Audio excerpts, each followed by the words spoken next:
Uncle uncle Balu బతికే ఉందిట, మిమ్మల్ని కలవటానికి వస్తుందిట, ఎవరితోనో ఖబరు పంపిందిట.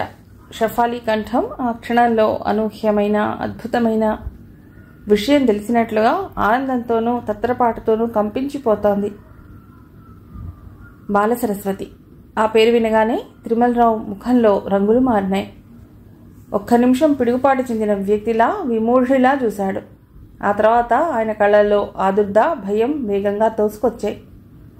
అంతలోనే నిలువరించుకుంటున్నట్టుగా ఆయన వాటిని కప్పిపుచ్చుకుని తెచ్చిపెట్టుకున్న ఆనందంతో, బాలసరస్వతి బతికిందా, మనల్ని చూడటానికి వస్తుందా, ఎవరు చెప్పారు?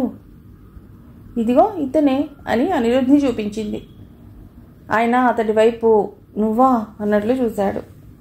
అనిరుద్ధ్ తమాయించుకున్నాడు. తను చీకటిలోకి గురి చూడకుండా విసిరిన రాయి తగిలింది. ఒక ప్రకంపన వినిపిస్తోంది. ఈ ఆధారాన్ని అతడు దొరకబుచ్చుకుంటున్నాడు. ఎక్కడ ఏ కాస్త ఆధారం దొరికినా మొత్తం తీగని లాగివేయగలడు తను. దానికోసమే అతడు వేచి చూస్తున్నాడు, తప్పిస్తున్నాడు. నువ్వా అని ఆ విధంగా తిరుమలరావు అడగగానే అతడికి ఆనందమే కలిగింది. అవును నేనే అన్నాడు. నీకెవరు చెప్పారు? షఫాలిని పక్కకి చేత్తో తప్పించి అనిరుద్ధ్కి ముఖాముఖి నిలబడుతూ అన్నాడు. ఆ ప్రయత్నంలో ఒక ఆంతర్యం ఉంది. తన ముఖంలో భావాలు షఫాలికి తెలియకూడదు. అనిరుద్ధ్ ఒక అతడిని వర్ణించి చెప్పాడు. ఎప్పుడొస్తుందిట? తిరుమలరావు ప్రశ్నించాడు. నాకు వివరాలేవీ చెప్పలేదు. బాలసరస్వతి రావటమా? ఇంపాసిబుల్. నువ్వు ఇంకొకరి పేరు విని ఉంటావు. లేదు, ఆ పేరే. అదే. నువ్వు పొరబడలేదని గ్యారంటీ ఏమిటి? నేను పొరబడలేదు. ఆ పేరు మీకు చెప్పవలసిన పేరు కాబట్టి అంత ఖచ్చితంగా జ్ఞాపకం ఉంచుకున్నాను. తిరుమలరావుకు అనిరుద్ధ్ తడబాటు లేకుండా చెప్పడం చూస్తే అతడిని ఏమీ అనలేనట్టు పక్కకి తిరిగాడు. చేతులు వెనక్కి కట్టుకుని బాలసరస్వతి రావటమా? ఇంపాసిబుల్ అన్నాడు. మీరలా ఎందుకు అనుకుంటున్నారు? ఆ వ్యక్తి రావచ్చునేమో అన్నాడు అనిరుద్ధ్. అతని మాట చాలా కావాలని యథాలాపంగా అన్నట్టే ఉంది. బాలసరస్వతి రాదు. ఇట్ ఈస్ ఇంపాసిబుల్ ఆయన అరిచినట్టుగా అన్నాడు. అతడి నుదుటి మీద చెమట బిందువులు ఏర్పడుతున్నాయి. పిడిగిళ్ళు బిగించి, బాలసరస్వతి చచ్చిపోయింది. నా చేతులతోనే నేనే దహనం చేశాను. అంకుల్ సోఫాలో కూర్చునే షఫాలి చటుక్కున లేచింది. కానీ ఊటీ యాక్సిడెంట్ అయ్యింది. మీరు వివరాలు చూశారు, కానీ మనిషిని పోల్చుకోలేకపోయానమ్మా. నేను నమ్మలేకపోతున్నాను అని నాతో అన్నారు. అవును, తన పట్ల నాకు గల ఇష్టంతో నన్ను నేను వంచుకున్నాను. ఆ తర్వాత వచ్చిన ఉత్తరాల మాట ఏమిటి? అవి అన్నీ మనల్ని బ్లాక్మెయిల్ చేయటానికి, మన దగ్గర నుంచి ఆ పేరుతో డబ్బు లాగటానికి ఎవరో పనిన పన్నాగం.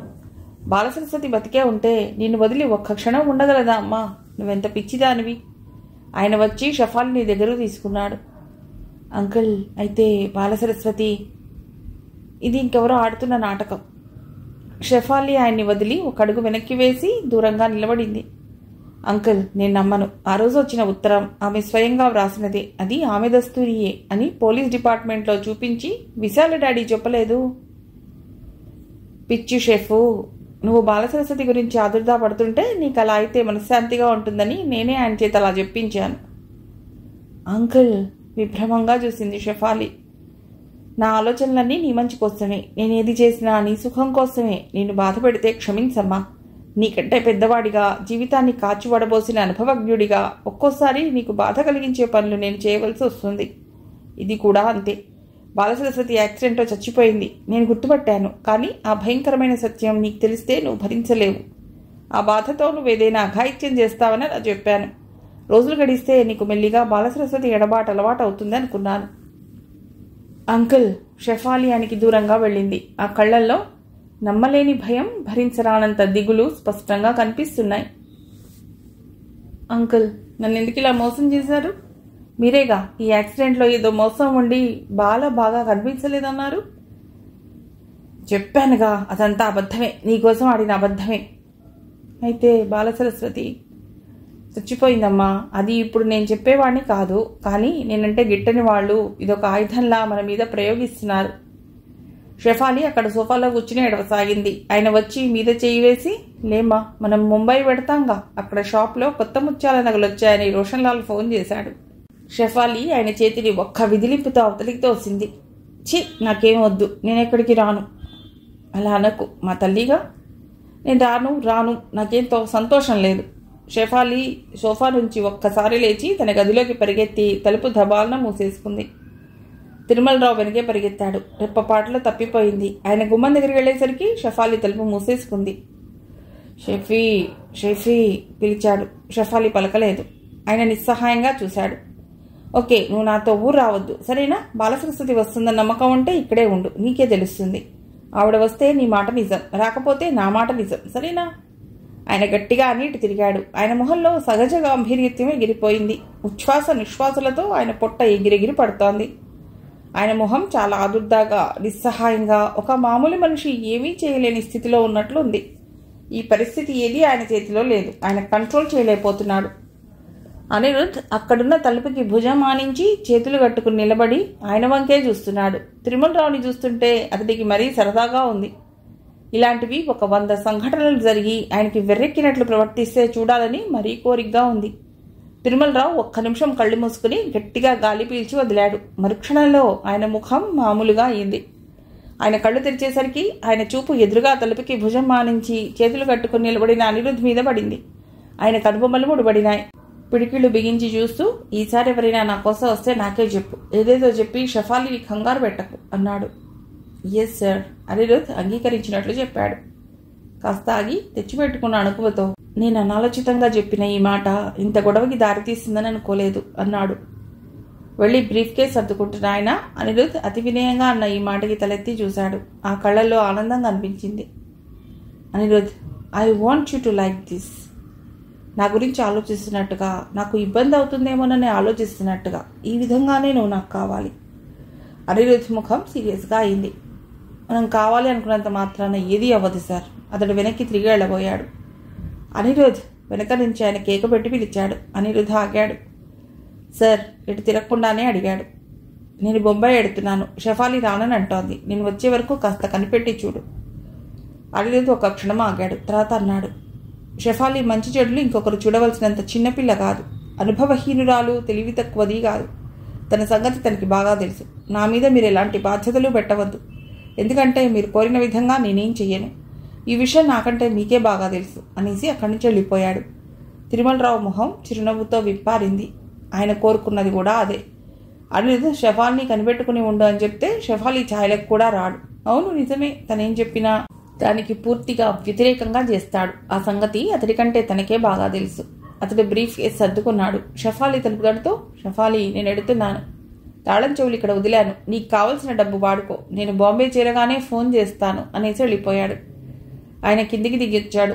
సమీర, అనిరుద్ కలిసి ఎడుతున్నారు. ఆయనకు ఒక్క క్షణం కార్ని తీసుకెళ్లి ఆ సమీరకి ఢీ కొట్టి ఆ 2 కాళ్ళు విరవాలనిపించింది. ఎప్పుడో ఆ పనే చేస్తాడు. ఏ మనిషి అయినా ప్రతీకారం తీర్చుకోవాలంటే ఆ మనిషిని చంపకూడదు, అంగవైకల్యం తెప్పించాలి. ఇది ఆయన సిద్ధాంతం. అందుకే ఆయన అంటే అందరూ హడలిపోతారు. ఆయనతో వైరం పెట్టుకున్న ఏ ఒక్కరూ బాగుపడలేదు. 2 కాళ్ల మీద నడిచి మామూలు జీవితం గడపలేరు. ఆయన కారు రివ్వున దూసుకెళ్ళింది. సమీర, అనిరుద్ నడుస్తున్నారు. రాత్రివేళ గాలి చల్లగా హాయిగా ఉంది. సమీర డ్యూటీ అయిపోయింది. హాస్టల్కి వెడుతోంది. బస్టాప్ వరకు అనిరుద్ వస్తున్నాడు. దోవలో అనిరుద్ జరిగిందంతా చెప్పాడు. ఆ బాలసరస్వతి ఎవరో తెలుసుకోవటం వల్ల మీకేం ప్రయోజనం అంది.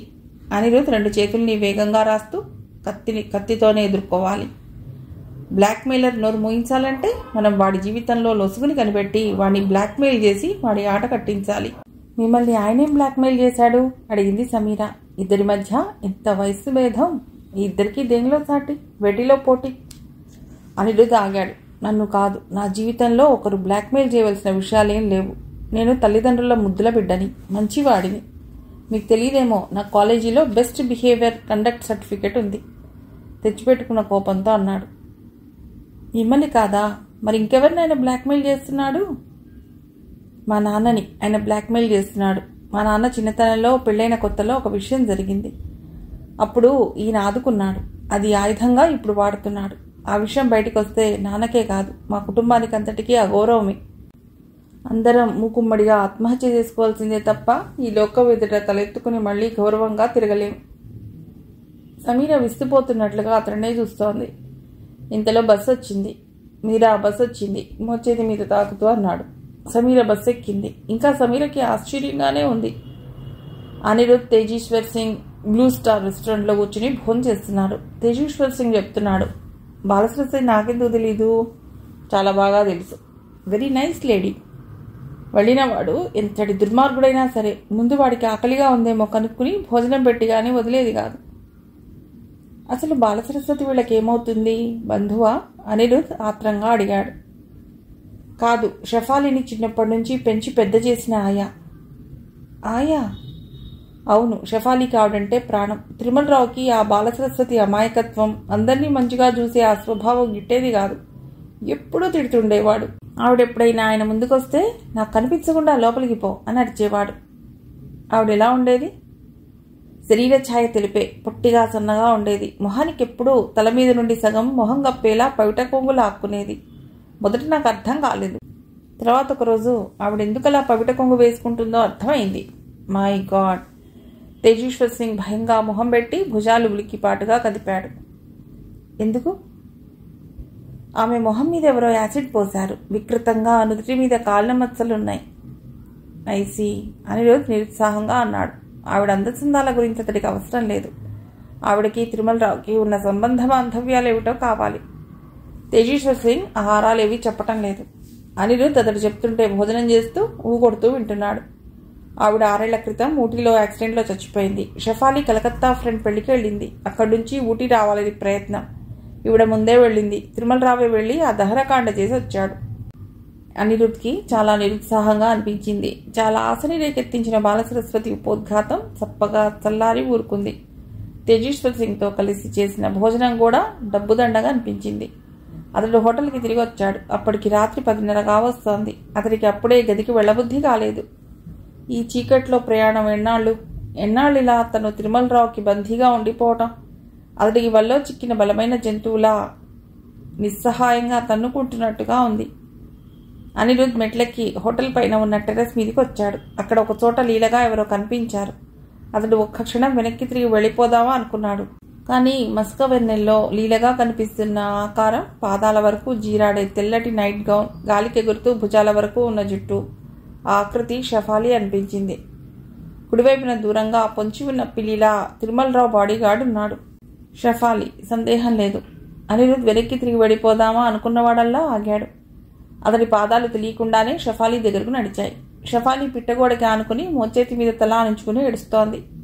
ఆ ఏడుపు హృదయ విదారకంగా ఉంది. అతడికి చిత్రంగా అనిపించింది. ఇంత సుఖమయ వాతావరణంలో మహారాణిలా బతికే షఫాలి ఇంత దీనంగా ఏడవటమా? హలో, అతి తగ్గు స్వరంతో పలకరింపుగా అన్నాడు. సుపరిచితమైన ఆ గొంతు వినగానే షఫాలి దిగ్గున తలెత్తి చూసింది. ఎదురుగా అనిరుద్ కనిపించగానే చప్పున కళ్ళు తుడుచుకుంది. ఇక్కడి ఒంటరిగా, ఇది చాలా అన్యాయం. ఏం చెప్పాలో తెలియక నోటికొచ్చింది అనేశాడు. షఫాలి బొంగురుపోయిన కంఠంతో, నేను కూడా చచ్చిపోతే బాగుండదనిపిస్తోంది అంది. ఎందుకంత నిస్పృహ? కాదా మరి? బాలా బతికే ఉందని నాకు నమ్మకం. తను ఎక్కడో బతికే ఉంది. ఏదో నిస్సహాయ స్థితిలో ఉండి ఉంటుంది. మీరెందుకలా అనుకుంటున్నారు? నాకు తెలుసు. బాలా అంటే అంకుల్కి పడదు. ఎప్పుడూ శనిగ్రహం, పీడ అని తిట్టేవాడు. ఆవిడ రోషపడేది కాదా? ఆహా, నవ్వి ఊరుకునేది. నవ్వేదా? ఎవరైనా తిడుతుంటే నవ్వగలమా? ఆశ్చర్యంగా అన్నాడు. షఫాలి హఠాత్తుగా అనిరుద్ చేయి పట్టి వెంటనే, బాల బతికే ఉందండి. నేనే వెతుక్కోవాలి. నేనే ఆవిడ ఉనికి తెలుసుకోవాలి. ఆయనకు తెలియకుండా నేను ఈ పని చేయాలి. మీరు నాకు సహాయం చేస్తారా? అనిరుద్ నివ్వెరపోయాడు. చిరువెన్నెల్లో తెల్లటి నైట్ గౌన్లో గాలికి ఎగురుతున్న జుట్టుతో షఫాలి అమాయకంగా ఉంది. తనని నిజంగా సాయం చేయమని అర్థిస్తోంది. అతడికి స్పష్టంగా తెలుస్తూనే ఉంది. అందులో నటన లేదు. ఆమెకి బాలసరస్వతి బతికే ఉందని నమ్మకం. తిరుమలరావు చచ్చిపోయిందని, తనే దహనం చేశాడని అంటున్నాడు. బాలసరస్వతి బతికే ఉందా, చచ్చిపోయిందా? తనే స్వయంగా తెలుసుకుంటే తప్ప మనస్సుకి శాంతి లేనట్లుంది షఫాలీకి. అతను క్షణంసేపు తన చేయి పట్టుకున్న షఫాలి చేయి వైపు చూశాడు. ఇదేమిటి, పనికిరాదు అని అనుకున్న ఈ తీగ మళ్ళీ తన కాళ్ళకి అడ్డం పడి నా వెంటరా అంటోందేమిటి? ఏది ఏమైనా తిరుమలరావుకి ఇష్టం లేని ఏ పని చేయాలన్నా తన మనసు పందానికి పరుగు తీయబోయే ఆడలేడిగా ఉరుకులు పెడుతోంది. తనకి ఎలాగూ పని లేదు. షఫాలికి సాయం చేయటంలో తప్పేం లేదు. షఫాలి చేతిని తన చేతిలోకి తీసుకుని కుడి చెయ్యి ఆమె చేతిలో ఉంచుతూ, షఫాలి, నేను సాయం చేస్తాను, ఐ ప్రామిస్ ఇట్ అన్నాడు. Thank you. ఈ విషయం అంకుల్కి ఏమాత్రం తెలియకూడదు అంది షఫాలి కళ్ళు తుడుచుకుంటూ. బాలసరస్వతి బతికుందో లేదో తనకి తెలియదు. ఒకానొక అడ్రస్ పట్టుకుని ఆమెకు వచ్చినట్టే కల్పిత కథ చెప్పాడు. ఈ మాట వినగానే షెఫాలి ఇక ఆ మాటే పట్టుకుని కూర్చుంది. ఎప్పుడూ ఎవరినీ మోసం చేయని అనిరుద్ధ్కి ఈ విషయం చాలా బాధ కలిగిస్తోంది. ఒకవేళ ఆ బాలసరస్వతి నిజంగానే చచ్చిపోయిందేమో, అప్పుడు షెఫాలి ఏమవుతుంది? అతడు షెఫాలి ప్రమేయం లేకుండా తనంతట తానే బాలసరస్వతి విషయం ఆరా తీయదలుచుకున్నాడు. అతని మనసులో ఆ అడ్రస్ బాగానే గుర్తుంది. అనిరుద్ ఆ అడ్రస్ వెతుక్కుంటూ వెళ్ళాడు. చార్మినార్ వెనక ప్రాంతంలో ముస్లిం జనాభా అధికంగా ఉన్న వీధి అది. ఆ వీధి అంతా చీరలకి తళుకులు కుట్టే వృత్తి గల వాళ్లే. ఏ ఇంట్లో చూసినా ఆడా మగ చిన్న పెద్ద భేదం లేకుండా ఎంబ్రాయిడరీ చేస్తున్నారు. అక్కడ అడుగు పెట్టగానే మనం అసలు హైదరాబాద్లోనే ఉన్నామా అనే అనుమానం వస్తుంది. ఆ వాతావరణం, జనం, వేషభాషలు పూర్తిగా వేరుగా ఉన్నాయి. వేరే దేశాల్లో ఎక్కడికో వెళ్ళాం అని వెరపు కలుగుతుంది. అనిరుద్ అతి కష్టం మీద తను కోరుకున్న ఇంటికి వచ్చాడు. 2 అంతస్తుల బిల్డింగ్ అది. వరండాకి ఆకుపచ్చ రంగు వేసి ఎర్రటి గుడ్డ అంచుగా కుట్టిన వెదురు తడిక వేలాడుతోంది. వరండా నిండా ఆడవాళ్లు కూర్చుని చీరలకి తళుకులు కుడుతున్నారు. తెల్లగా వదులుగా ఉన్న పైజామా, నల్లటి షెర్వాణి వేసుకున్న ఒక ముసలాయన కిళ్ళి నములుతూ బయటకొచ్చి వరండా దిగువన ఉమ్మేశాడు. ఆయన నములుతూనే ఆడవాళ్ళని తిడుతున్నాడు. అక్కడ అనిరుద్ నిలబడి ఉండటం చూడగానే ఎగాదిగా పరిశీలిస్తూ ఏమిటి అన్నాడు. బాలసరస్వతి కావాలి అన్నాడు. ఆ పేరు వినగానే ఆ ముసలాయన నడుము మీద చేతులు పెట్టుకుని మొహం వెటకారంగా పెట్టి బాలసరస్వతి కావాలి, ఈరోజు తారీఖెంత అన్నాడు. 28. 28 మరింత వెక్కిరిస్తూ అన్నాడు. 28 అంటే ఫస్ట్ తారీఖు వెళ్ళి ఇన్నాళ్ళయింది. 27 రోజులు. ఈరోజు వచ్చి బాలసరస్వతి కావాలంటే ఏమిటి మీ ఉద్దేశం? ఆమె బతికి ఎలా ఉంటుందని? ఇట్లా ఎందుకయ్యా ఆమెని కాస్త కాస్త చంపుతారు? ఒకేసారి ఇంత విషయం ఇచ్చి చంపరాదు. అనిరుద్ అయోమయంగా చూశాడు. చప్పున జవాబు ఏం చెప్తే బాగుంటుందా అని మాట కోసం తడుముకుంటున్నాడు. డబ్బు తెచ్చావా లేదా? గద్దించాడు ఆయన. తెచ్చాను, జేబులు తడుముకుంటూ అన్నాడు. చేతి వేళ్లకి ఉదయం సమీర దగ్గర తీసుకున్న 200 తగిలాయి. ఆయన చేయి చాచాడు. అనిరుద్ మారు మాట్లాడకుండా డబ్బు తీసి ఇచ్చాడు. ఆయన తీసుకుంటూ, మీ సేట్తో డబ్బుకి ఇంత ఆలస్యం చేస్తే ఆ ముసలావిడిని చూడటం మా వల్ల కాదని చెప్పు. ఆయన స్వచ్ఛమైన తెలుగు మాట్లాడుతుంటే అనిరుద్ తెల్లబోయాడు. ఏదో పాపం లేని సాయపడదాం అనుకుంటే నా మెడకి చుట్టి ఊరుకుంటాడా? పత్తా లేకుండా పోతాడు. ముసలాయన డబ్బు లెక్క చూడగానే మొహం చిటపటలాడిస్తూ 200? 200 ఆమె మందులకే చాలవు కదయ్యా, తిండి పెట్టకుండా చంపమంటాడా మీ సేట్? ఆయన ఊరెళ్ళారు, రాగానే చెప్తాను. ఇదిగో నెలకి 1000 రూపాయలకి తక్కువ అయితే చూడటానికి నాకు వీలు పడదన్నానని చెప్పు. ఈ నెల పని మనిషి జీతం ఇవ్వలేదు, ఆయా ఉండనని పారిపోయింది. ఇప్పుడు ఆమెను ఎవరు చూస్తున్నారు? కుతూహలం అణుచుకోలేక అడిగాడు. ఎవరున్నారు? చూడటానికి మీ సేట్ ఆమెని మాకు అప్పగించినప్పుడు మాత్రం నెలకి 600 ఇస్తావని పని మనిషిని ఆయాని పెట్టమని చెప్పాడు. 2 నెలలు ఇచ్చాడో లేదో మళ్ళీ సరిగ్గా కంటికి కనిపించటం లేదు. మేము వెడితే ఇంట్లో నౌకరు ఎప్పుడు అయ్యగారు ఊరెళ్ళారని చెప్తాడు. కబురు చేయగా బిత్సం వేసినట్లు 400 ఎవరో ఒకరి చేత ఇలాగే పంపిస్తాడు. ఇంతకీ నువ్వెవరు? మీ సేట్ ఇంట్లో ఏం చేస్తావు? ఆయన పిఏని. ఆయన డబ్బు ఇవ్వకపోతే చూడటం ఇక మా వల్ల కాదన్నానని చెప్పే. అలాగే, సరే ఇక వెళ్ళు. కానీ నేను ఒకసారి ఆమెను చూసి పెడతాను, చూసి రమ్మనమని మా సేట్ అన్నారు. ముసలాయన డబ్బు జేబులో పెట్టుకుని రా అంటూ దారి తీశాడు. పెరటి వైపు నుంచి పైకి మెట్లు ఉన్నాయి. అనిరుద్ ఆయన వెంట వెళ్ళాడు. ముసలాయన వాగుతూనే ఉన్నాడు. చూస్తూ చూస్తూ మనిషిని ఆకలితో ఎలా చంపుతాను చెప్పు? మా అమ్మాయి టీ కాచి పోస్తోంది. ఆయా పారిపోయిందని చెప్పగానే ఆవిడ మరీ కుంగిపోయింది. ఆ రోజు నుంచి టీ తాగడం కూడా మానేసింది. పైన కూడా కింద మాదిరిగానే వరండా ఉంది. వరండాకి తడిక వేలాడుతోంది. ఆయన దాన్నెత్తి లోపలికి వెళ్ళాడు. అనిరుద్ ఆయన కంటే పొడుగ్గా ఉండటం వల్ల తలకి వాసం తగలకుండా తలవంచి లోపలికి వెళ్ళాడు. లోపల ఒక గది ఉంది. పెరటి వైపుకి చిన్న కిటికీ ఉంది. గదిలోకి గాలి, వెలుతురు ధారాళంగా వస్తున్నాయి. గోడవారగా మంచం మీద ఒక స్త్రీ పడుకునుంది. పడుకునుంది అనే కంటే ఆ మంచంలో పడి ఉంది అనటం సబబేమో. ఒక్క క్షణం ఎందుకో అనిరుద్కి మనస్సు ద్రవించినట్లయింది. పగ్గబట్టలు మాసి వాసలు వస్తున్నాయి. ఆవిడ నెరసిన జుట్టు చాలా కాలం నుండి అలా పడి ఉండటం అలవాటైన మనిషిలా చిందరవందరగా ఉంది. దవడలు పీక్కుపోయినాయి. కళ్ళు మూతలు పడి ఉన్నాయి. కాళ్ళు చేతులు చలనం లేకుండా ఒక్క నిమిషం ఏమరపాటుగా చూస్తే ఆవిడలో ప్రాణం అసలు ఉందా, పోయి చాలాసేపు అయిందా అని భయం వేసేట్లుంది. పక్కన స్టూల్ మీద మందు సీసాలు, కడక్కుండా ఎండిపోయిన గాజు గ్లాసు ఉన్నాయి. గదిలో పంఖా లేదు. విసనకరతో విసురుకుంటుంది కాబోలు. ఆ విసనకర కింద పడి ఉంది. కాళ్ళు నిటారుగా చాచుకుని ఉన్నాయి. బేగంజీ ముసలాయన పిలిచాడు. ఆవిడ పలకలేదు. బేగంజీ అరిచాడు. ఆవిడలో చలనం రాలేదు. బాలమ్మగారు కేకబెట్టాడు. ఆవిడ కదిలింది. మీకోసం సేఠ్ మనిషిని పంపాడు అరిచే చెప్పాడు. ఆమె కళ్ళు అతి ప్రయత్నం మీద తెరిచింది. రెప్పలు కాస్త విడివడినాయి. ఎండిపోయిన పెదవులు కదిలాయి. ఏమిటి? వంగి అడిగాడు. ఆమె పెదవులు మళ్లీ కదిలాయి. సేట్ని రమ్మను. ముసలాయన అనిరుద్ వైపు తిరిగి సేట్ని రమ్మంటోందయ్యా అన్నాడు. అనిరుద్ తలూపాడు. ఆవిడ చూపులు నిలపలేకపోతోంది. మళ్లీ కళ్ళు మూతలు పడినాయి.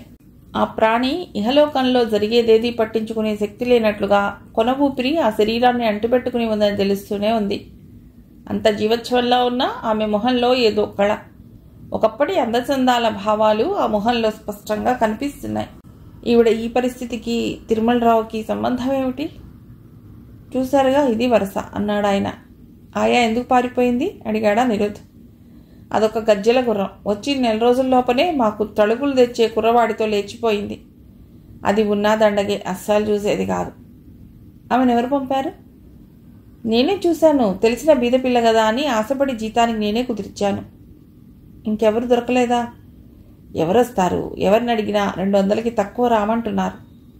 అనిరుద్ధ్కి అర్థమైంది. ఇందులో ముసలాయన చేసే తిరకాసు చాలా ఉందనిపిస్తోంది. పేరుకు ఎవరో ఒకరిని పెట్టారని వాళ్ళు ఉండలేదని సాకు చెప్తున్నట్లున్నాడు. ఇద్దరూ మెట్లు దిగి కిందికి వచ్చారు. నేను వెడతాను అన్నాడు అనిరుద్. డబ్బులు త్వరగా తీసుకురా ముసలాయన హెచ్చరించాడు. అలాగే. మీ సేట్కి ఈ పాషా నమస్కారాలని చెప్పు. అనిరుద్ తల ఊపాడు. అనిరుద్ బస్టాండ్కి తిరిగి వస్తూ ఆలోచనలో పడ్డాడు. షఫాలీకి బాలసరస్వతి విషయం చెప్పటమా మానటమా? ఈ పరిస్థితిలో బాలను చూస్తే షఫాలి తట్టుకోగలదా? పెద్ద గొడవ చేసేస్తుంది. తిరుమలరావు దానికి నా మీద కసి పెంచుకుంటాడు. అసలు ఈ బాలసరస్వతి ఎవరో, ఆవిడకి తిరుమలరావుకి గల సంబంధ బాంధవ్యాలేమిటో ముందు తెలుసుకోవాలి. బాలసరస్వతి బతికి ఉండగానే చచ్చిపోయిందని చెప్పవలసిన అవసరం ఏమొచ్చి ఉంటుంది? ఏదో పెద్ద అవసరమే ఉండి ఉంటుంది. కాకపోతే అలా ఎందుకు చేస్తాడు? షఫాలీకి బాల అంటే చాలా ఇష్టం కాబట్టి ఆయన ఆ ఇద్దరినీ అలా దూరం చేశాడా? అలా దూరం చేయటమే నిజమైతే తప్పకుండా బాల అంటే ఆయనకి ఏదో భయం ఉండే ఉండాలి. ఎందుకు ఆ భయం? బాలసరస్వతి ఏమీ చెప్పే స్థితిలో లేదు. అనిరుద్ బస్సులో కూర్చుని వస్తుంటే కళ్ళెదుట బాలముఖమే కనిపిస్తోంది. ఆమె స్థితి ఎంత దయనీయంగా ఉంది. ఆమెతో ఆయన సంబంధం ఎలాంటిదైనా కానీ కాక తన జీవితంలోకి వచ్చిన ఒక్క స్త్రీని అలాంటి హీనమైన దయనీయమైన పరిస్థితిలో ఉంచాడంటే ఆ మగవాడు మహా క్రూరుడన్నమాటే. బాలసరస్వతి ఉనికి, ఆమె ఉన్న ఆ పరిస్థితి తిరుమలరావు నీచుడు అని చాటి చెప్పేందుకు మరో ఉదాహరణ అన్నమాట. అనిరుద్ బాగా ఆలోచించాడు. షఫాలికి బాల విషయం తెలిస్తే అంతా గొడవ మినహా ఇంకేం జరగదు.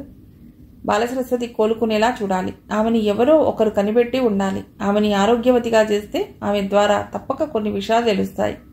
అంతవరకు తను ఓపిక పట్టాలి. అనిరుద్ ఆలోచించాడు. అతడికి తళుకున ఒక ఆశ మెరిసింది. బస్ స్టాప్లో ఆగింది. అతడు అక్కడ దిగేశాడు.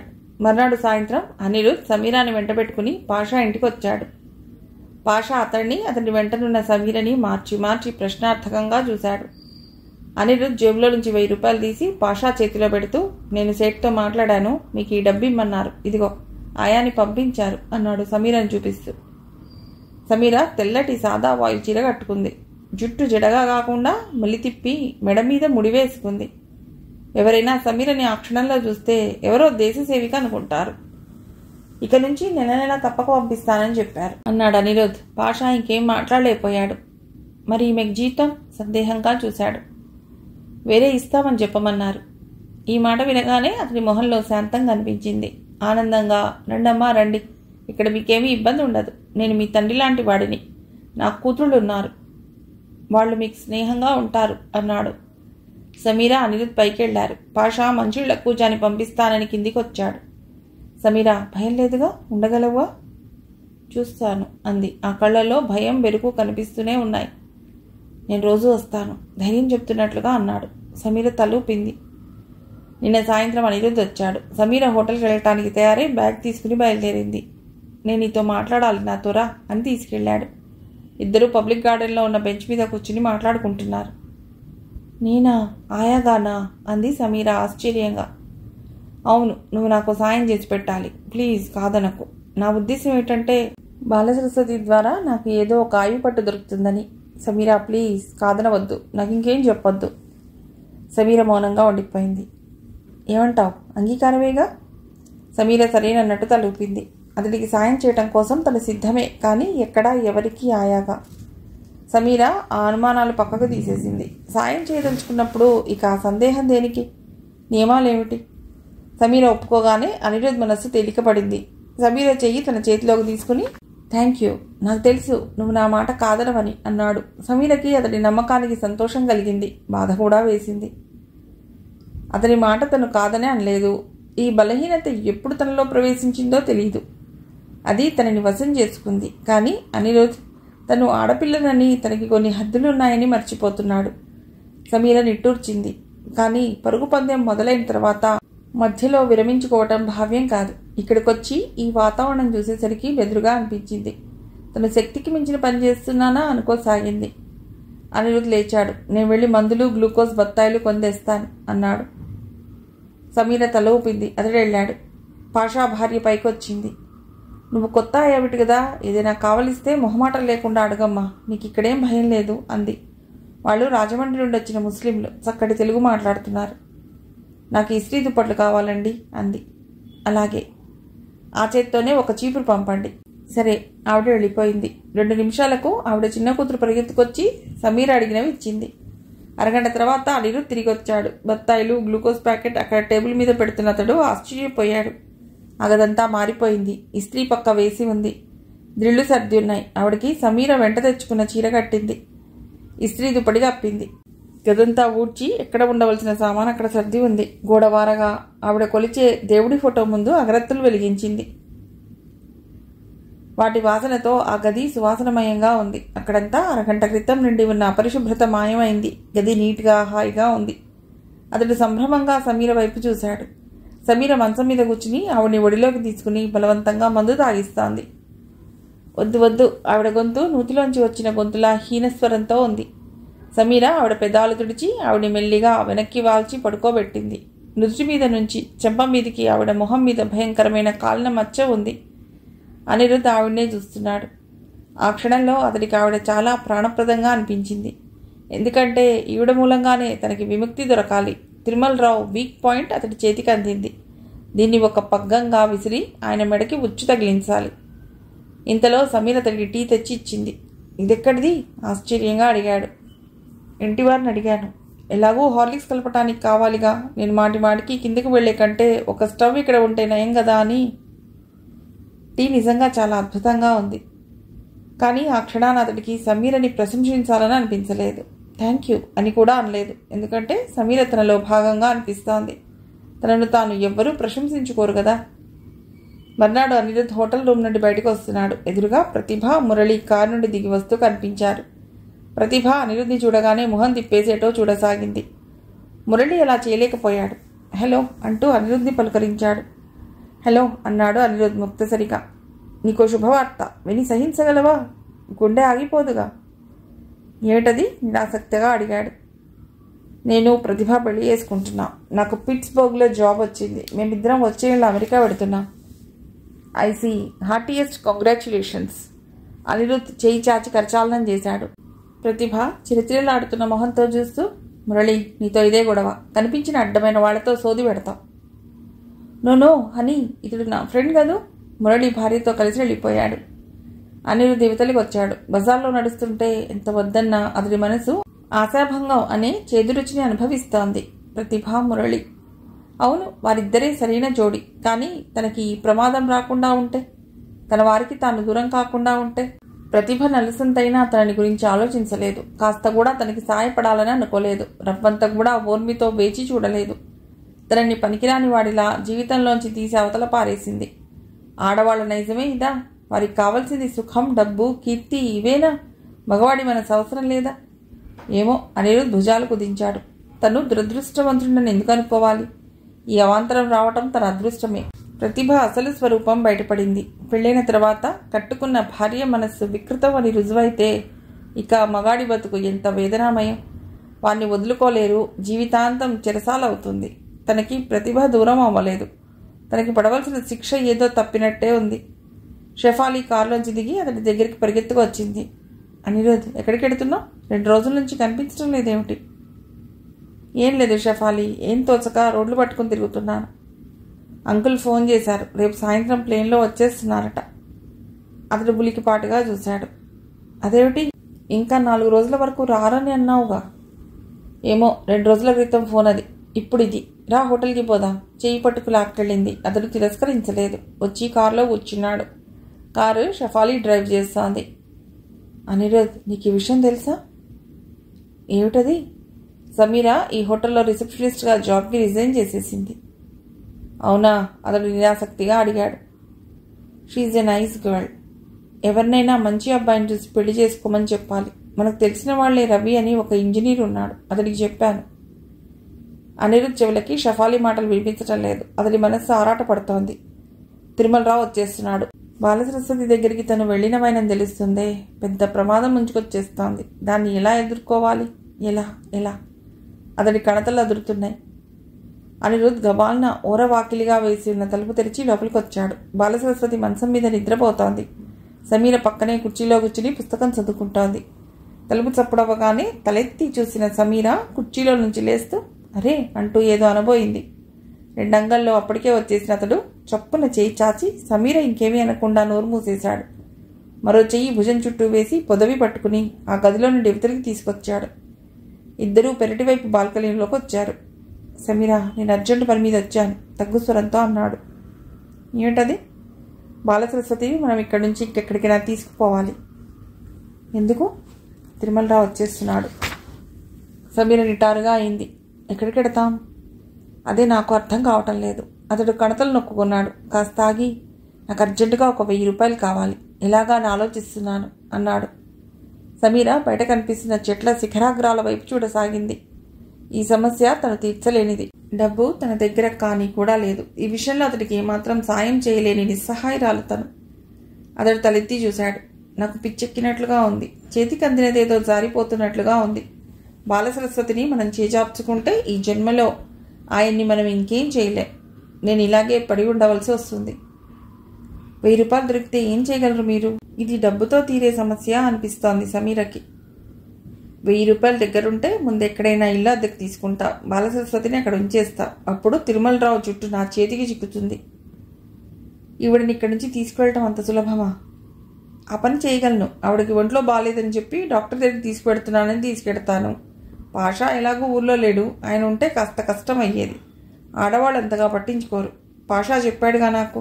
నెలకు వచ్చే డబ్బులు పడేయటం మినహా ఆవిడని చూడటానికి ఎవరూ రారట. ఎప్పుడైనా తిరుమలరావే వస్తాడు. పాషా అప్పుడప్పుడు వెళ్ళి ఆవిడ గారి క్షేమ సమాచారాలు వినిపిస్తుంటాట. ఏమో బాబు, ఇదంతా వింటుంటే నాకు భయం వేస్తోంది. ఇది ఇంకే రకంగానైనా తప్పే మార్గం లేదా? లేదు, నా తల పులినోట్లో ఉంది. నేను చాకచక్యంగా బయటనైనా పడాలి, లేకపోతే అందులో నలిగి చావనైనా చావాలి. ఇప్పుడేం చేయటం? అంది సమీర. తను చేసిన సాయం ఏది అతన్ని బాధల్లోంచి తప్పించటం లేదు. తను పడే శ్రమ, ఈ తెగింపు ఎందుకో కొరగాకుండా బుడిదలో పోసిన పన్నీర్లా అవుతోంది. ఏం చేయాలో పాలుపోవటం లేదు. సమీర గోడ మీద చెయ్యి ఆనించింది. నీరెండా ఆమె చేతిపై పడి బంగారు గాజుల జత మెరుస్తుంది.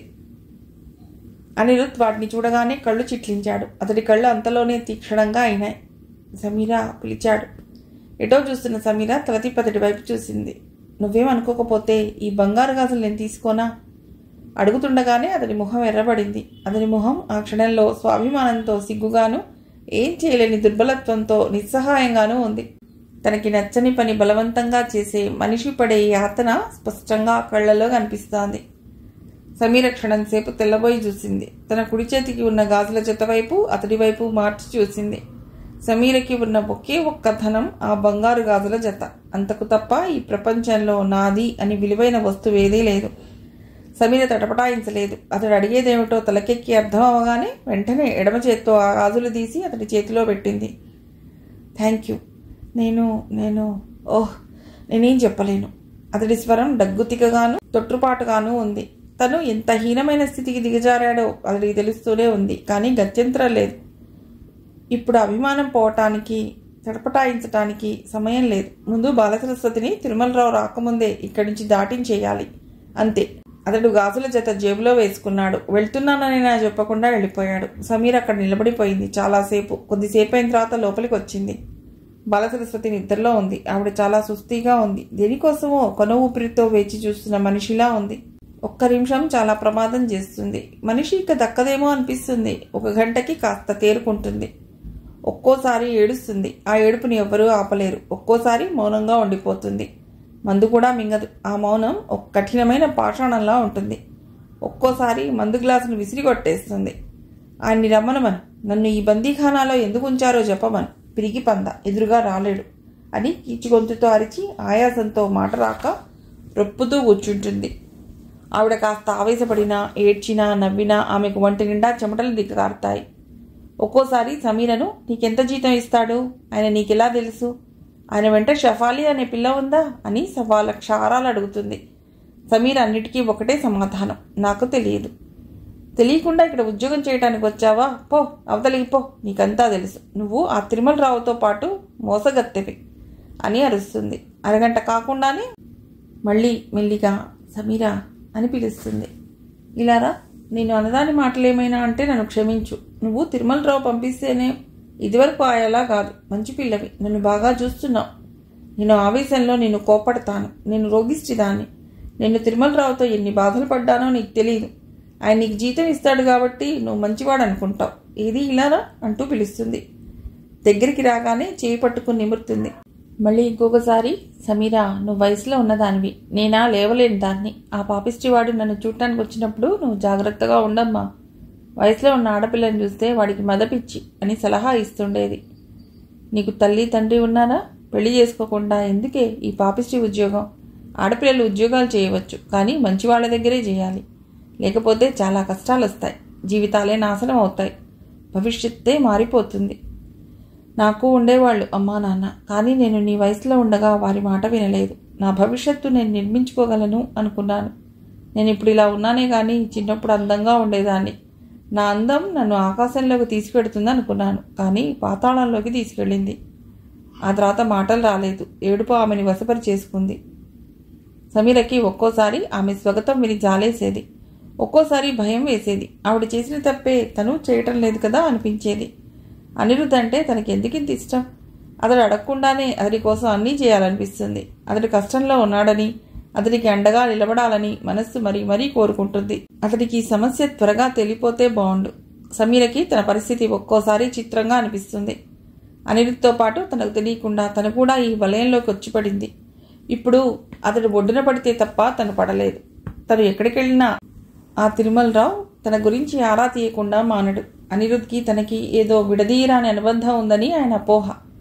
సమీర ఆలోచిస్తూ కూర్చుంది. ఇంటి దగ్గర అమ్మాయిలా ఉంది, తమ్ముడేం చేస్తున్నాడు, నాన్న ఏమనుకుంటున్నారో?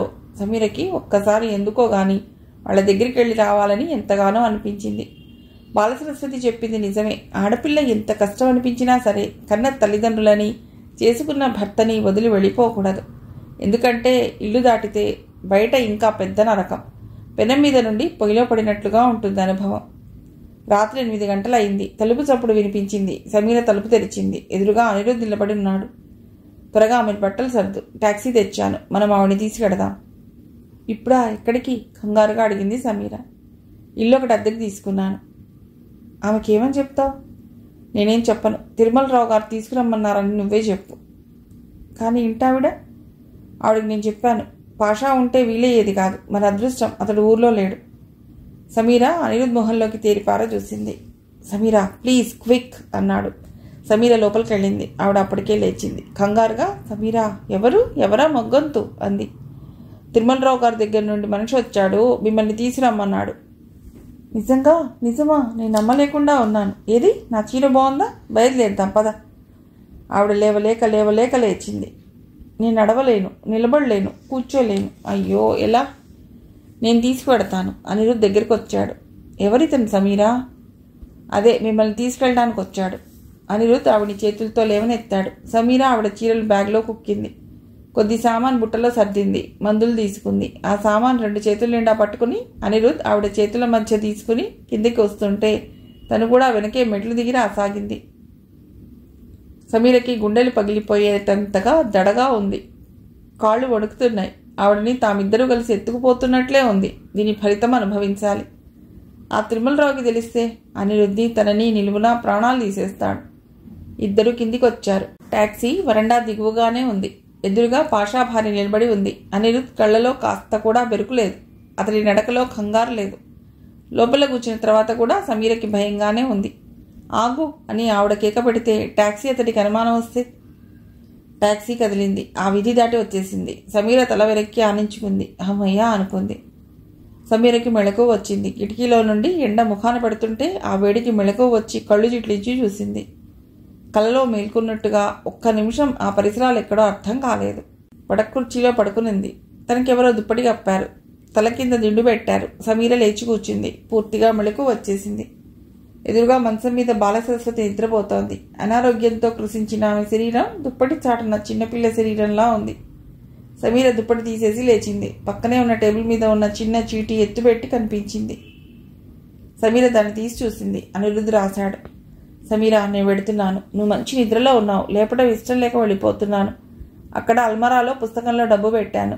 ఏదైనా కావాలంటే కొనుక్కో. ఇంటావిడ చాలా మంచిది. ఏం కావాలన్నా సాయం చేస్తుంది. మా ఫ్రెండ్ వాళ్ళ అమ్మ మలయాళీ కావటం వల్ల ఇంగ్లీష్ తప్ప ఇంకే భాష రాదు. నువ్వు బయట ఎక్కువగా తిరగద్దు.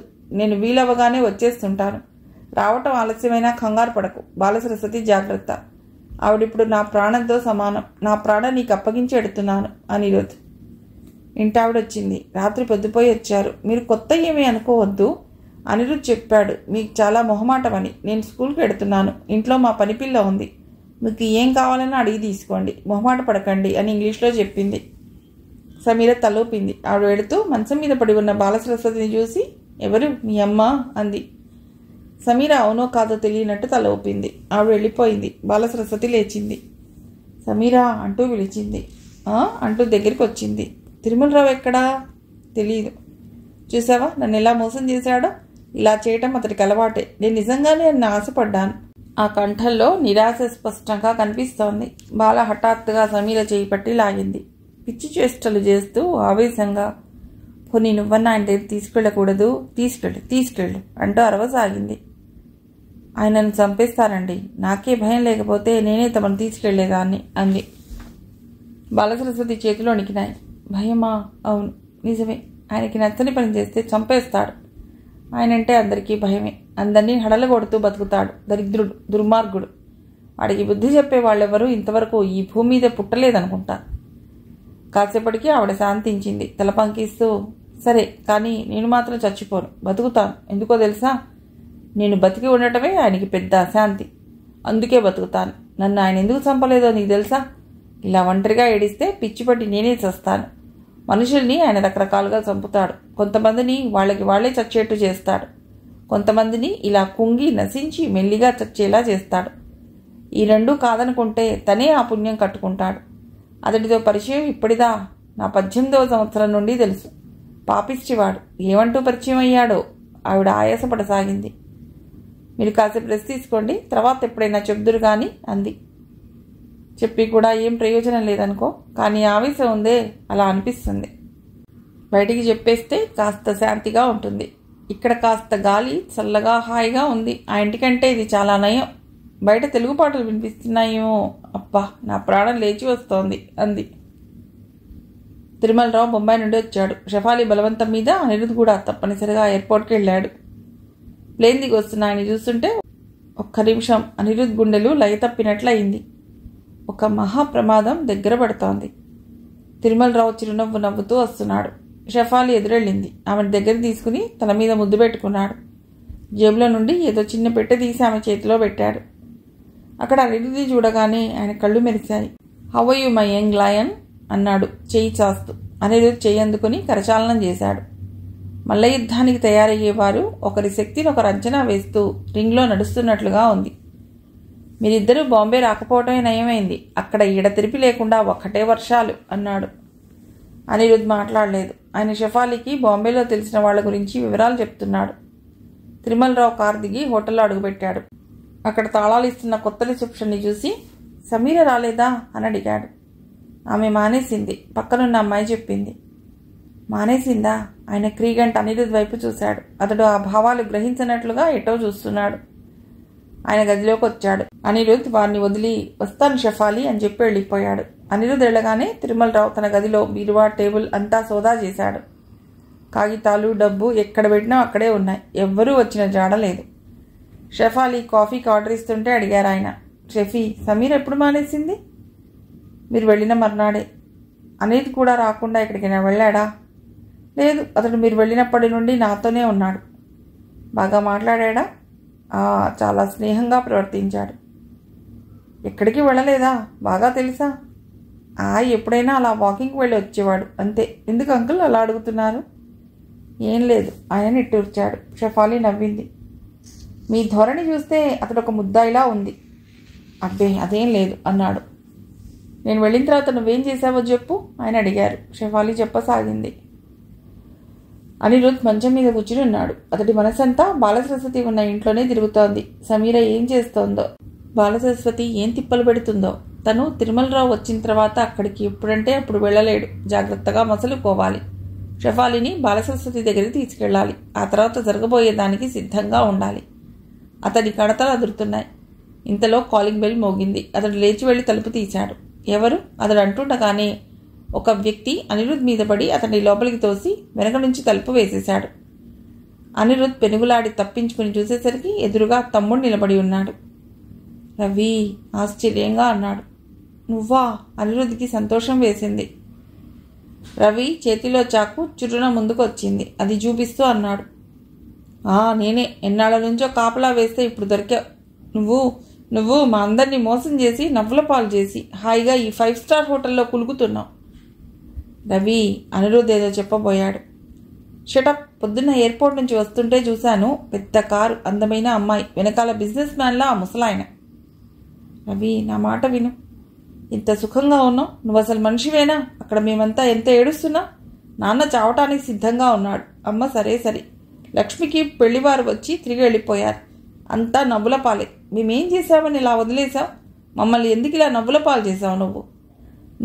నీకెవరో డబ్బు గల వాళ్ళు దొరికారు కదా అని మమ్మల్ని హఠాత్తుగా పాతగుడ్డని విసిరిపారేసినట్టు గిరాటేస్తే ఊరుకుంటావనుకుంటున్నావా? ఇన్నాళ్ళు అమ్మ నీ జోలికి వెళ్ళొద్దని, నీ పేరెత్తొద్దని, తను చచ్చినంత ఒట్టు అని నా చేత ఒట్టు వేయిస్తే ఊరుకున్నాను. పొద్దుట నిన్ను ఆ చావర్లెట్ కారులో అమ్మాయి పక్కన చూసినప్పటి నుండి నీ రక్తం చూడాలనిపిస్తోంది. నీ మూలంగా మేము నవ్వుల పాలా? నువ్వేమో దర్జాగా రాజకుమారుల్లా తిరగటమా? రవి ప్లీజ్ ఆపు. నా మాట వినను.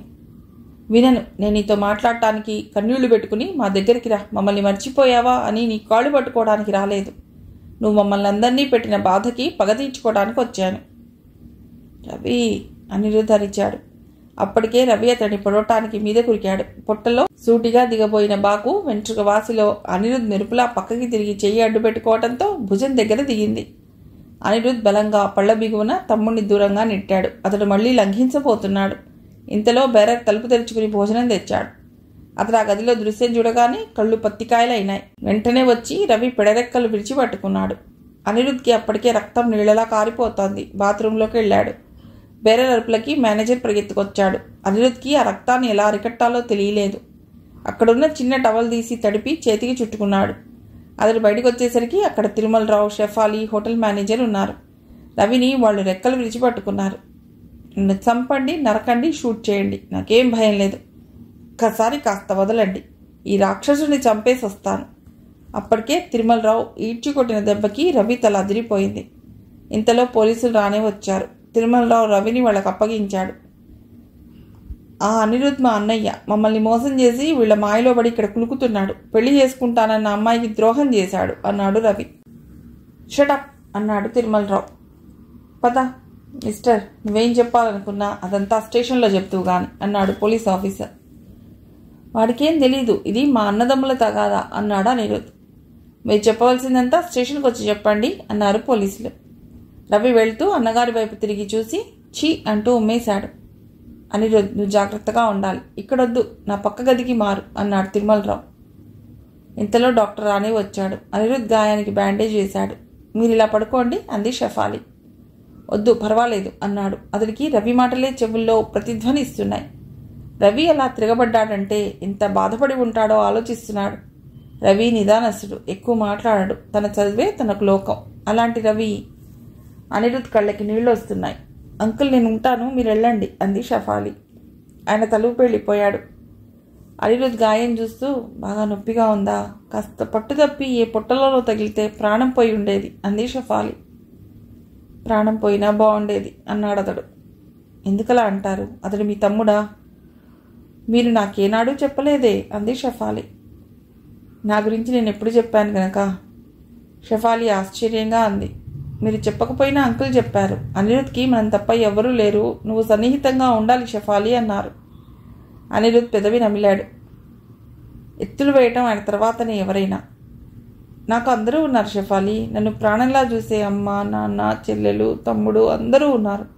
ఈ రాక్షసుడి మూలంగానే వారు కాకుండా పోయారు. కాకుండా చేశాడు ఈయన. ఈయనకి ఏం శిక్ష వేస్తే నా కక్ష తీరుతుంది? నువ్వే చెప్పు అని ఆవేశంగా అడగాలనిపించింది. కానీ తమాయించుకున్నాడు. షఫాలితో అలా అంటే ఇప్పుడు ఇది ఒక గొడవ అవుతుంది. అది కాదు తనకు కావాల్సింది. అందుకే తను నిగ్రహించుకున్నాడు. అనిరుద్ధ్ పోలీస్ స్టేషన్కి వెళ్ళాడు. ఆ పొడిచిన వ్యక్తి స్వయంగా తన తమ్ముడేనని ఒప్పుకున్నాడు. ఆ కత్తిపోటుకి కుటుంబ వ్యవహారం కారణమని చెప్పాడు. రవి మాటలు నిర్ధారణ చేయడానికి ప్రతిభని కూడా పిలిపించాడు. ప్రతిభ వచ్చింది. రవి అన్న మాట అక్షరాలా నిజమని సాక్ష్యం ఇచ్చింది.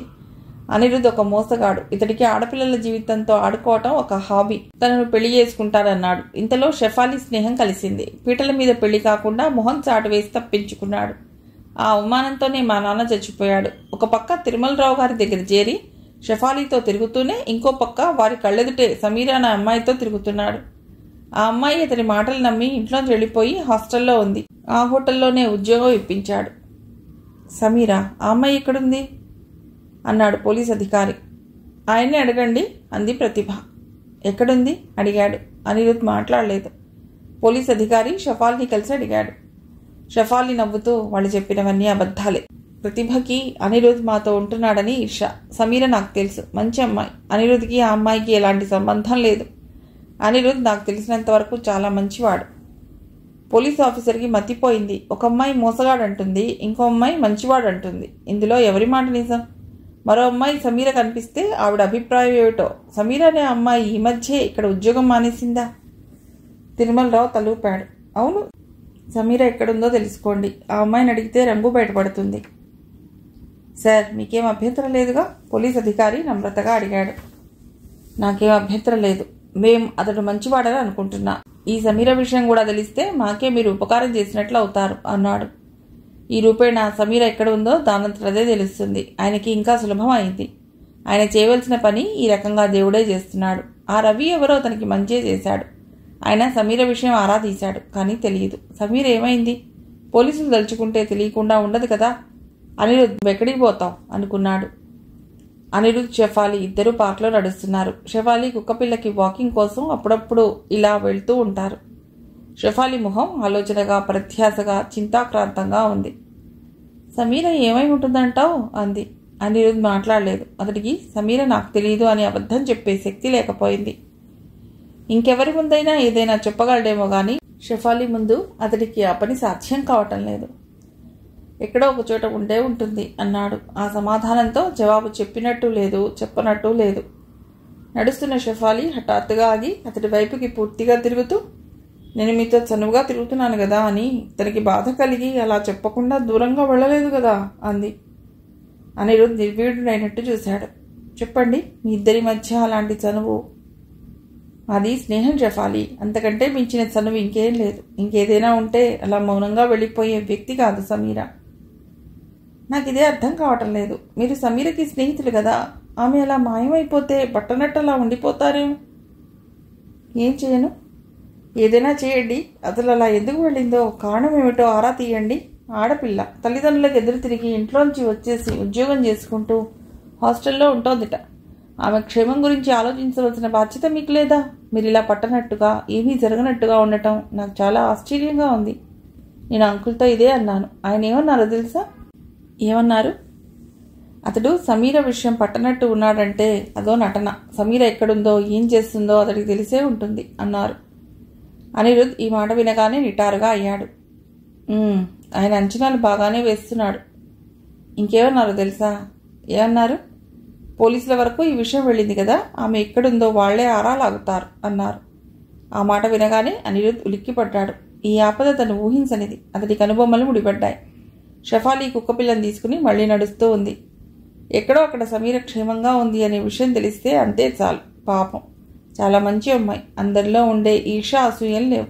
తన పని తను చూసుకుంటుంది. ఎదుటి వారికి సాయం చేసే మనస్తత్వం. అదే ఒక్కొక్కసారి కష్టాలకి దారితీస్తుంది. షెఫాలి చివరిన అన్న మాటలు అతడికి కొరడా అంచుతో కొట్టినట్లు చురుక్కున తగిలాయి. ఇద్దరు హోటల్కి తిరిగి వచ్చారు. ఎదురైన హోటల్ బాయ్స్ షెఫాలికి అనిరుద్ధ్కి విష్ చేస్తున్నారు. ఆ హోటల్లో అందరికీ వారిద్దరూ సుపరిచితం అయ్యారు. షెఫాల్ని హోటల్ రూమ్లో దింపి అనిరుద్ధ్ చకచకా మెట్లు దిగి వీధిలోకి వచ్చాడు. వీధి చివరనున్న ఇరానీ హోటల్కి వెళ్ళి అక్కడ నుండి ఫోన్ చేశాడు. మామీ పలికింది. మీరా కావాలి అన్నాడు. 10 నిమిషాల్లో సమీర ఫోన్ దగ్గరకు వచ్చింది. విశేషాలున్నాయా? కంఠం తగ్గించి అడిగాడు. ఏం లేవు. బాలసరస్వతి మాత్రం తిరుమలరావు రాలేదేమిటని నానా గొడవ చేస్తోంది. ఇంత క్రితం కూడా హార్లిక్స్ తాగనని గొడవ చేసింది. కప్పు కిందకేసి బద్దలు కొట్టింది. అప్పుడే మామీ ఫోన్ వచ్చిందంటూ వచ్చింది. ఆవిడ గొడవ చూసి తిరుమలరావు ఎవరు, ఆవిడకేమవుతాడు అని అడిగింది. నేను యువతలికి తీసుకొచ్చి ఆమెకి మతి స్థిమితం లేదని చెప్పాను. మామీ నా మాటలు నమ్మినట్లు లేదు. ఆవిడ కోసం ఎవరో వస్తే వాకిట్లో మాట్లాడుతోంది. ఎందుకో తెలియటం లేదు. నాకు ఇక్కడ భయం వేస్తోంది. ఇక్కడ మేమిద్దరం ఇలా ఉండటం మంచిది కాదనిపిస్తోంది. రాత్రి ఏమైందో తెలుసా? ఒక రాత్రి వేళ లేచి ఆవిడ అరుపులు మొదలెట్టింది. ఇరుగు పొరుగు వాళ్ళు తలుపులు తీసి చూడసాగారు. ఆవిడికి నిద్ర మాత్రలు నీళ్లలో వేసి బలవంతంగా తాగించేసరికి తల ప్రాణం తోక్కొచ్చింది. ఏ నిమిషంలో ఏం చేస్తుందోనని భయంగా ఉంది అంటూ ఆపకుండా గబగబా చెప్పేసింది. అనిరుద్ధ్ విన్నాడు. నేను సాయంత్రం వస్తాను, ఉంటాను అని చెప్పాడు. అప్పటికే ఆ ఇరానీ హోటల్లోకి టీ తాగటానికి తిరుమలరావు బాడీగార్డ్ వచ్చాడు. అతడు నేను సాయంత్రం వస్తాను అన్న మాట విన్నాడు. అనిరుద్ధ్ ఆలోచిస్తూ నడవసాగాడు. ఉచ్చు బిగుసుకొస్తోంది. ఇది తన మెడకి పడుతోందో తిరుమలరావు మెడకి పడుతోందో ఆఖరి క్షణంలో కానీ తెలీదు. తను గెలవడం కంటే ఓడిపోవటానికే అన్ని కారణాలు కనిపిస్తున్నాయి. ఈ ఓడిపోవటం కోసమేనా తను ఇన్నాళ్ళు ఇంత శ్రమపడింది? పరాయి ఆడపిల్ల అని అయినా చూడకుండా సమీరని ఇందులో ఇరికించింది. అతడికి హఠాత్తుగా కళ్ల ముందు ఒక నగ్న సత్యం కనిపించింది. తనకి ఏదైనా అయితే సమీర సంగతి ఏమిటి? లోకం ఆమెని ఎంత చిత్రవధ చేస్తుంది. ఇదేమిటి తను ఇలా చేశాడు? సమీర పట్ల తనకేదో అధికారం ఉన్నట్టే ఆమె సాయం తీసుకున్నాడు. సమీర కూడా ఎదురు చెప్పకుండా తను అడగటం తరువాయిగా అన్న ప్రతి మాట అమలు జరిపింది. దీనికి ప్రతిఫలంగా ఏమిటో తెలుసుకున్న రోజున తనని ఎంత అసహ్యించుకుంటుంది. అపవాదులు ఏమైనా వస్తే భరించలేక, ఎవరికీ ఏమీ చెప్పుకోలేక ఏ ఆత్మహత్య అయినా చేసుకుంటే ఆ పాపం తనదే అవుతుంది. అసలు తోడు దొరికింది కదా అని సమీరని తనకి ఇంత సాయం చేయమనటం, తన ఇబ్బందులు అన్నిటిలో ఆమె నిరికించటం, ఇది కేవలం తన స్వార్థం. అనిరుద్ధ్ జుట్టులోకి చేయి పోనిచ్చుకున్నాడు. ఏం చేయటం? ప్రవాహంలో కొట్టుకుపోతున్న వారు ఏది దొరికినా సరే ఆధారం అవుతుందేమోననే ఆశతో గట్టిగా పట్టుకుంటారు. ఈ ప్రవాహంలో కొట్టుకుపోతున్న తను సమీరని ఆధారం చేసుకోబోయి ఆమెను కూడా తనతో ఈడ్చుకుపోతున్నాడు. ఇద్దరి భవిష్యత్తు ఏమిటో, ఎలా ఉందో. ఈ నాటకానికి, ఈ బాధలకి, ఈ ఒంటరితనానికి ముగింపెప్పుడో? అది త్వరగా వస్తే బావుండు. ఎన్నాళ్ళు ఇంకా ఈ బాధలు? తన తెలివితేటలు, సమయస్ఫూర్తి, అంచనా కట్టడం ఇవేవి ఆ తిరుమలరావు ముందు పనిచేయలేకపోతున్నాయి. అతడు నీరసంగా అనిపిస్తున్న మనస్సుతో భారంగా అడుగులేస్తూ హోటల్కి వచ్చాడు. జేబులో నుంచి తాళం చెవి తీసి గది తలుపు తెరవబోయాడు. అది ఊరికే తెరుచుకుంది. ఇదేమిటి, షెఫాలితో వెళ్ళేటప్పుడు గదికి తాళం వేయకుండానే వెళ్ళిపోయానా అని ఆశ్చర్యపోయాడు. అతడు ప్రధ్యాసగా ఆలోచిస్తూ గదిలో అడుగుపెట్టాడు. వెంటనే నివ్వెరపోయాడు. అక్కడ తిరుమలరావు కూర్చుని ఉన్నాడు. తలుపు వేసిన అనిరుద్ధ్ అక్కడే అచేతనంగా నిలబడిపోయాడు. ఆయన అక్కడికి వచ్చి చాలా సేపు అయిందన్నట్టుగా యాస్ట్రేలో కనిపిస్తున్న సిగరెట్ పీకలు బూడిద సాక్ష్యం చెప్తున్నాయి. తలుపు చప్పుడు అవ్వగానే ఆయన తలెత్తి చూశాడు. గుమ్మం దగ్గర నిలబడి ఉన్న అనిరుద్ధ్ ఆయన్నే రెప్పవాల్చకుండా చూస్తున్నాడు. ఆయన కూడా అనిరుద్ధ్నే చూస్తున్నాడు. ఆ పొడుక్కు తగ్గట్టుగా ఆరోగ్యంతో సమున్నతంగా ఉన్న శరీరం, ముఖ్యంగా ఆ కళ్ళు. తిరుమలరావు మనస్సులో నుంచి నిట్టూర్పు వచ్చింది. ఒకప్పుడు తన కళ్ళు అలాగే ఉండేవి. వాటిల్లో నిర్భయత్వం, నిజాయితీగా నిలబడినప్పుడు సత్యం వెన్నుముకగా కొండంత ధైర్యం ఇస్తుంటే, ఈ ప్రపంచంలో దేనికి తలవంచను అనే ధీమా గల చూపది. వ్యామోహం, చపలచిత్తం అనే వికారాలు లేని ఆరోగ్యకరమైన మనోదారుఢ్యం గల మనస్సు గల మనిషి ముఖం అది. ఆ క్షణంలో తిరుమలరావుకి అనిరుద్ధ్ ముఖం చూడముచ్చటగాను, కోపం రేకెత్తిస్తున్నట్లుగానూ అనిపించింది. ఎదుటి మనిషిలో మనోధైర్యాన్ని అతడు భరించలేడు. దాన్ని నలిపి నాశనం చేసి ఆ మనిషి తలవంచుకుని పక్కచూపులు చూసేలా చేస్తే గాని అతడికి మనశ్శాంతి ఉండదు. అనిరుద్ధ్ ఇదివరకటి కంటే కూడా రెట్టింపు ధైర్యంతో ఆయన మొహంలోకి సూటిగా చూస్తున్నాడు. అతడి జేబులోంచి గదితాళం చెవి తీసి చూపిస్తూ, ఇది నా దగ్గరే ఉంది. నేను వెళ్ళేటప్పుడు గదితాళం వేసి వెళ్ళాను. నా గదిలోకి మీరు అన్నాడు. తిరుమలరావు అతడి కళ్ళలోకి సూటిగా చూస్తూ, బాలసరస్వతిని ఎక్కడ దాచావు అన్నాడు. ఆ కంఠం థళథళలాడే పదును తేలిన కత్తిలా ఉంది. అనిరుద్ధ్ ఆయన వైపే చూస్తున్నాడు. ఆయన మళ్ళీ అన్నాడు, నువ్వు తెలియదని బుకాయించి టైం వేస్ట్ చేయకు. పాషా ఈ హోటల్లోనే ఉన్నాడు. అతడు చెప్పిన వడని బట్టి నువ్వే అని తెలుసుకున్నాను. బాలసరస్వతి సంగతి నీకు తప్ప ఇంకెవరికీ తెలుసుకోవాల్సిన అవసరం లేదు. చెప్పు, ఎక్కడుంది? అనిరుద్ధ్ మాట్లాడలేదు. అతని మనసు మెరుపులా వేగంగా ఆలోచిస్తోంది. ఈ సంభాషణ ఫలితం ఏమిటా అని అత్యంత చురుగ్గా అంచనా వేస్తోంది. తిరుమలరావు లేచొచ్చాడు. అతడు చేతులు వెనక్కి పెట్టుకున్నాడు.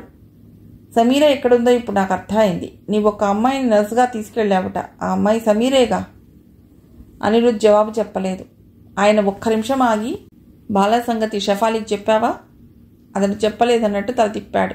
ఆయన నిట్టూర్పిని ఆపుకోలేకపోయాడు. ఆయన అలా గాఢంగా విశ్వసించటం అనిరుద్ధ్ గమనించాడు.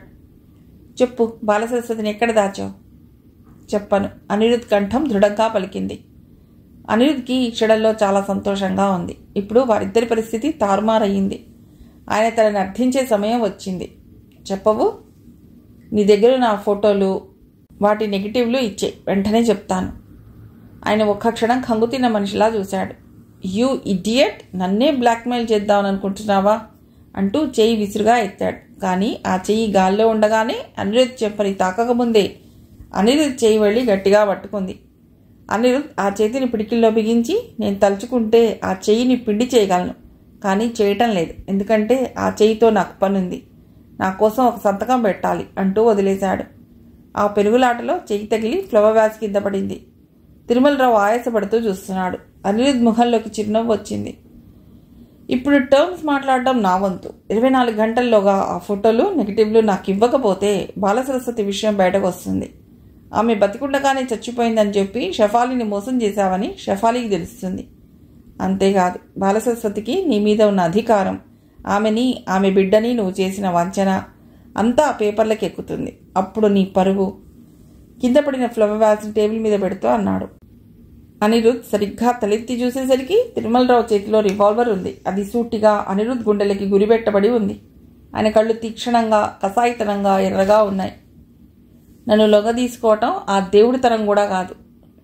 నిన్ను ఇప్పుడు చంపి ఆత్మహత్య అని రుజువు చేసి నీ శవం ఎవరికీ తెలియకుండా తగలబెట్టించేయగలను. మర్యాదగా బాలసరస్వతి ఎక్కడుందో చెప్పు. చెప్పకపోతే నీ ప్రాణాలు తీస్తాను. నాకు మనిషి ప్రాణాలు తీయటంలో ఎలాంటి వెరపు లేదు. అతడు అన్న ప్రతి మాట అక్షరాలా నిజం చేయగలడనే సత్యం అతడి చూపుల్లో తెలుస్తూనే ఉంది. అనిరుద్ధ్ నిస్సహాయంగా చూడసాగాడు. క్షణం క్రితం తనది అయిన ధైర్యం ఇప్పుడు ఆయన వైపు మళ్ళింది. మిగిలిన కథ తర్వాతి భాగంలో.